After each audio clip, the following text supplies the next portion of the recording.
The first scream tore through the night like a knife, sharp and desperate, yanking me from the edge of sleep. I bolted upright, heart hammering.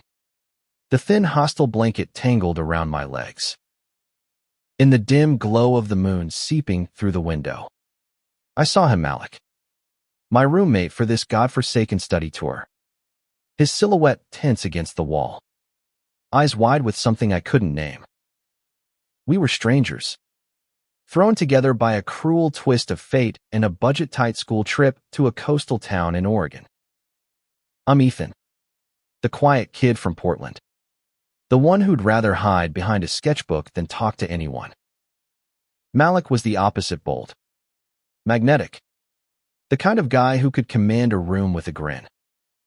He was also black, one of the few in our mostly white high school, and I'd heard the whispers about him, the ones that followed him like shadows. That night, in a creaky hostel room with two other black classmates, Jaden and Khalil, I didn't expect to feel anything but awkward.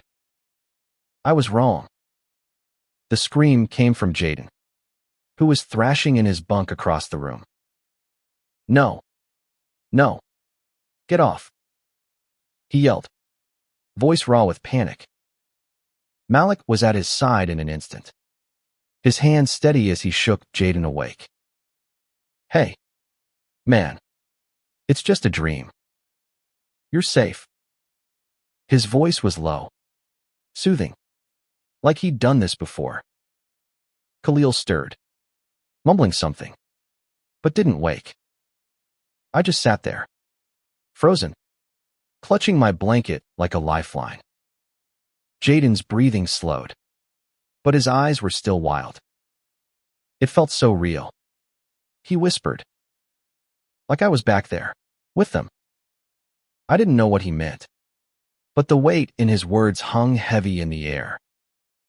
Malik stayed close, murmuring reassurances, his presence a quiet anchor. I watched him, the way his strength seemed to hold the room together, and something in me shifted a flicker of awe. Maybe, or something deeper I wasn't ready to name. The next morning, the hostel was buzzing with our classmates, oblivious to the tension that had gripped our room. The study tour was a week-long dive into marine biology, complete with tidal treks and lectures on coastal ecosystems. I usually kept to myself, sketching starfish and kelp in my notebook. But Malik had a way of pulling people in. By lunch, he was joking with Jaden and Khalil, his laugh infectious, even as I caught the guarded looks they exchanged when they thought no one was watching. I didn't mean to eavesdrop, but I overheard them later, near the cliffs, their voices low and urgent. They're still talking about it, Khalil said, his tone bitter. Like we're the problem. Malik's jaw tightened. Let them talk. They don't know us. I didn't know who they were, but I'd heard the rumor-snide comments about Malik's family, about Jaden's past, about why they didn't belong on this trip. My stomach twisted. I'd never spoken up when I heard those things, and the guilt gnawed at me now. That night, the hostel was quieter, but the air felt charged, like a storm was brewing. We were assigned the same room again, and I couldn't shake the memory of Malik's steady hands, his calm in the chaos. As we settled in, Jaden and Khalil were quick to fall asleep, exhausted from the day's hikes.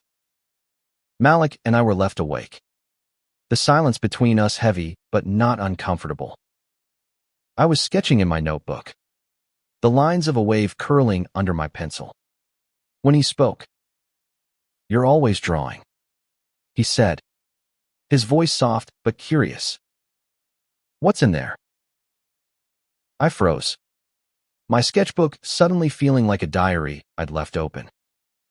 Just stuff, I mumbled, cheeks burning. He raised an eyebrow, leaning closer, and my heart did a stupid flip. Show me, he said. Not a demand, but an invitation.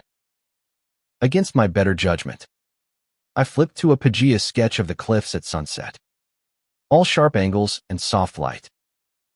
His eyes lit up. Damn, Ethan. That's good. No one had ever looked at my drawings like that. Like they actually saw me. I muttered a thanks. But he kept looking. His gaze lingering not just on the page, but on me. You see things most people miss, he said. And there was something raw in his voice. Something that made my chest ache. I didn't know how to respond. So I just nodded, my fingers trembling as I closed the sketchbook. The next day, the group was split for a night hike to a secluded beach. Malik and I ended up paired for a navigation task, our flashlights cutting through the dark. The others were ahead, their voices fading as we lagged behind, the ocean's rhythm filling the silence. You don't talk much, do you? Malik said, his tone teasing but kind. I shrugged, embarrassed. Not much to say. He stopped walking. His flashlight beamed steady on the path. I don't buy that. You've got a whole world in that head of yours. His words hit me harder than they should have. And when I looked at him, his eyes were searching mine, like he was trying to figure me out. I wanted to say something. Anything. But my throat closed up. Instead, I pointed to a cluster of stars above us. That's Orion, I said, my voice barely audible. He followed my gaze, his smile soft. You're full of surprises, Ethan. We reached the beach, where the group was setting up a campfire. Jaden and Khalil were there, but I noticed how they kept their distance from some of the others, their laughter quieter than before. I saw it then the way certain classmates avoided them, the subtle sneers. My guilt flared again, sharper this time. I'd been silent too long, complicit in my own way. But Maliki didn't let it touch him. He sat by the fire, his presence steady, and when he caught my eye, he patted the spot next to him. I sat, the warmth of the flames mingling with the heat in my chest. We didn't talk much, but every glance, every brush of his shoulder against mine, felt like a conversation. The night stretched on, and as the others drifted back to the hostel, Malik and I stayed, the fire dying to embers. You ever feel like you're hiding?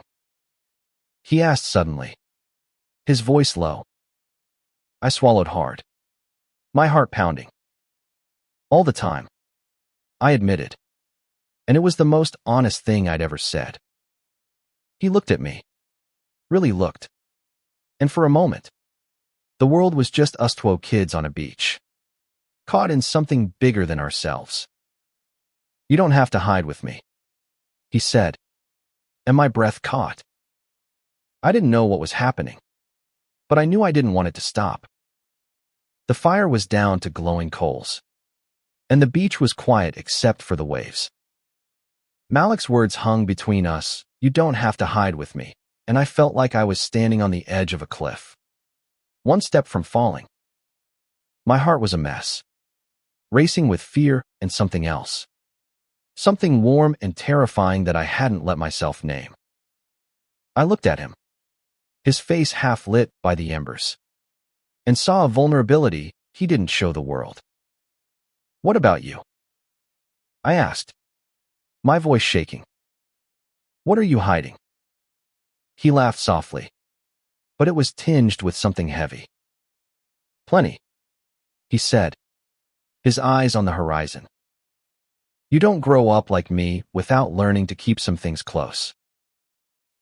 I wanted to ask what he meant, but before I could, he stood, brushing sand off his jeans.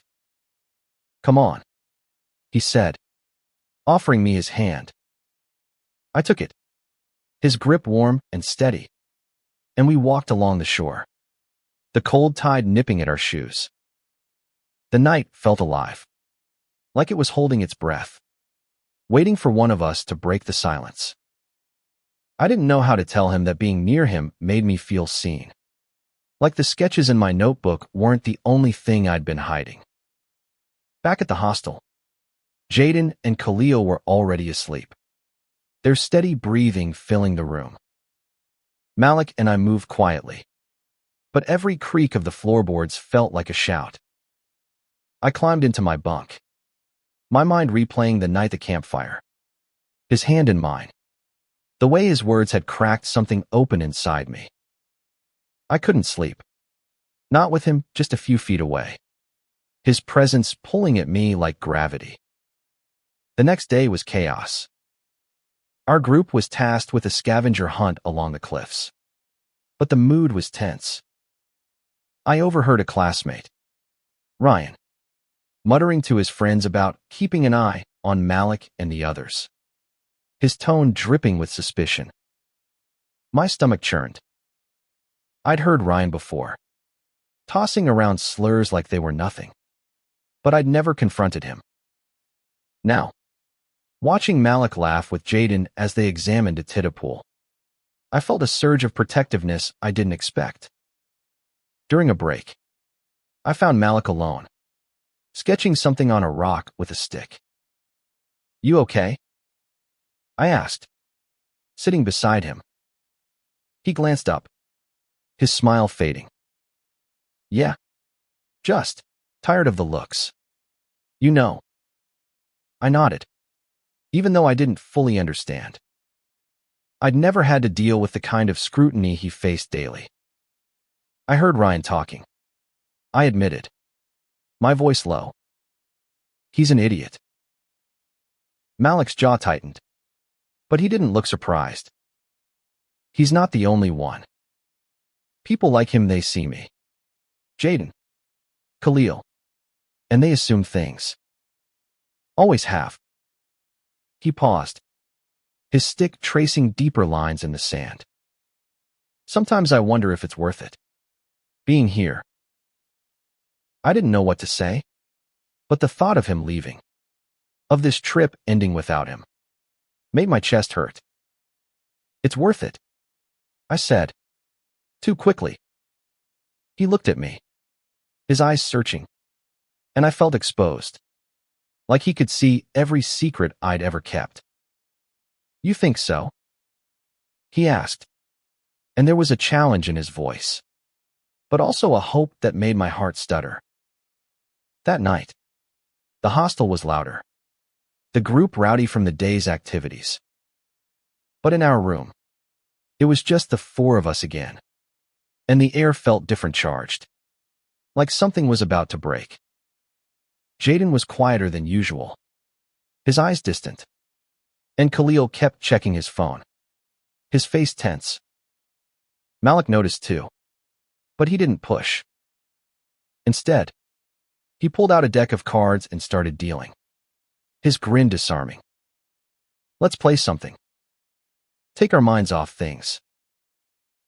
We played for hours, laughing over stupid bets and bad bluffs. For a while, it felt like we were just kids, not carrying the weight of the world's judgments. But when the game ended and the others drifted to sleep, Malik and I were left awake again, the room quiet except for the hum of the ocean outside. He sat on the floor, leaning against my bunk, and I joined him, our knees brushing. "You ever think about who you'd be if you didn't have to hide?" he asked, his voice barely above a whisper. I swallowed, my throat tight. "I don't know," I said honestly. "I've been hiding so long. I'm not sure who's underneath." He looked at me, his eyes soft but piercing. "I think you're someone worth knowing." My breath caught, and before I could stop myself, I reached for his hand. His fingers curled around mine, warm and sure. And for a moment, the world stopped. I didn't know if I was brave enough for this, But with him, I wanted to try. Malik, I started. But a sudden shout from outside shattered the moment. It was Ryan's voice, slurred and angry, yelling something about keeping things in line. Malik's grip on my hand tightened, then released. Stay here, he said, his voice low and steady, but I could see the tension in his shoulders as he stood. I followed him anyway, my heart pounding. Outside, Ryan and a few others were gathered near the hostel's entrance, their faces twisted with drunken bravado. Jaden and Khalil were there too, their postures defensive. What's your problem? Malik demanded, stepping forward. Ryan sneered. You know what? Man, you don't belong here. The words hit like a punch, and I saw the flash of pain in Malik's eyes before he masked it. Say that again, he said, his voice dangerous. Ryan stepped closer, and I moved without thinking, putting myself between them. Back off, Ryan, I said, my voice shaking but firm. The group froze, surprised, and I felt Malik's gaze on me. A mix of shock and something else bright. Maybe. Ryan laughed, but it was hollow. What? You're with them now, Ethan? He taunted. I didn't answer, but I didn't move either. The standoff lasted only a moment before a teacher appeared, drawn by the noise, and broke it up. Ryan and his friends slunk off, but the air was thick with unspoken threats. Back in the room, Malik didn't say anything at first. He just sat on his bunk, his hands clenched. I wanted to reach for him, to tell him I was sorry, but the words felt inadequate. Instead, I sat beside him, close enough that our shoulders touched. You didn't have to do that, he said finally, his voice rough. But, thanks. I should have done it sooner, I admitted, and the weight of my silence all those years pressed down on me. He looked at me, his eyes softening. You did it now? That's what matters. The next morning, the hostel was quieter, the tension from the night before lingering like fog. I couldn't stop replaying it standing up to Ryan. The way Malik had looked at me. The way my heart had pounded not just from fear, but from something deeper. Something I was only beginning to understand. Malik was quieter too. His usual confidence tempered by a shadow I couldn't quite read. The day's schedule was lighter. A free afternoon to explore the town. Jaden and Khalil opted to stay back, their trust in the group shaken. But Malik wanted to go. Come with me, he said, his tone casual, but his eyes hopeful. I nodded, my sketchbook tucked under my arm, and we set off toward the boardwalk, the salty air sharp against my skin. The town was small, all weathered storefronts and seagull cries. But with Malik, it felt like an adventure. We wandered into a bookstore, its shelves crammed with old novels and local history. He pulled a poetry collection from a shelf, flipping through it with a reverence that surprised me. My mom used to read me stuff like this, he said, his voice soft. Said it was like music for the soul. I watched him, the way his fingers traced the pages, and felt a pull I couldn't ignore. Read me something, I said, almost a whisper. He glanced at me, a slow smile spreading, and read a poem about love and storms, his voice low and rich. The words wrapped around us, and for a moment, it was just him and me, the world fading away. We ended up on the beach again, the same one from the campfire night. The sun was setting, painting the sky in pinks and golds, and we sat on a piece of driftwood, our shoulders brushing.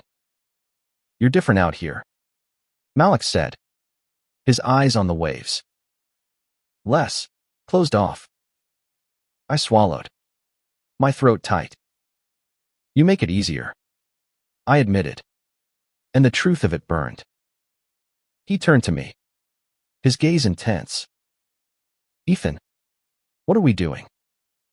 he asked, and there was a vulnerability in his voice that mirrored my own.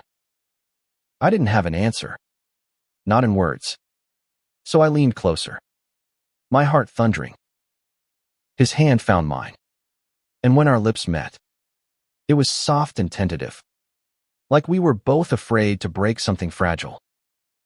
The kiss was brief, but it felt like a promise, like the start of something I hadn't dared to hope for. That night, back in the room, everything felt different. Jaden and Khalil were asleep, their breathing steady, but Malik and I couldn't stop stealing glances. We didn't talk about the kiss, but it was there in every look, every brush of our hands as we packed for the next day. The air was electric, but there was a weight to a fear of what came next, of what this meant when we left this place. The final day of the trip was a blur of presentations and group photos, but the tension with Ryan and his friends hadn't faded. I caught them glaring at Malik during lunch, their whispers sharp and cruel. My hands shook with anger, but Malik just squeezed my shoulder, his touch grounding me. "Let it go," he said, but I couldn't. Not anymore. When we boarded the bus back to Portland, I made a choice. I sat next to Malik, ignoring the stares, and when Ryan passed by with a smirk, I spoke up. "You got a problem. Say it to my face." The bus went quiet, and Ryan's smirk faltered. He muttered something and moved on. But the victory wasn't in his retreat, it was in the way Malik's hand found mine under the seat, his grip tight and grateful. The ride home was long, the road stretching out like the future, uncertain but full of possibility. Malik leaned his head against my shoulder, and I let myself feel the warmth, the connection, the courage I'd found because of him. "What happens now?" I asked, my voice barely audible over the hum of the bus. He smiled, his eyes bright. "We figure it out. Together." And in that moment, I believed him. Years later, I still think about that night on the beach, the way it changed me. Malik and I faced challenges, whispers, judgments, the weight of a world that wasn't always kind. But we faced them together, building a life rooted in love and honesty. I learned to speak up, to fight for what matters, and to never hide who I am. That study tour, that room, that kiss, they were the start of something I'll carry forever. A trembling, beautiful beginning to a story we're still writing.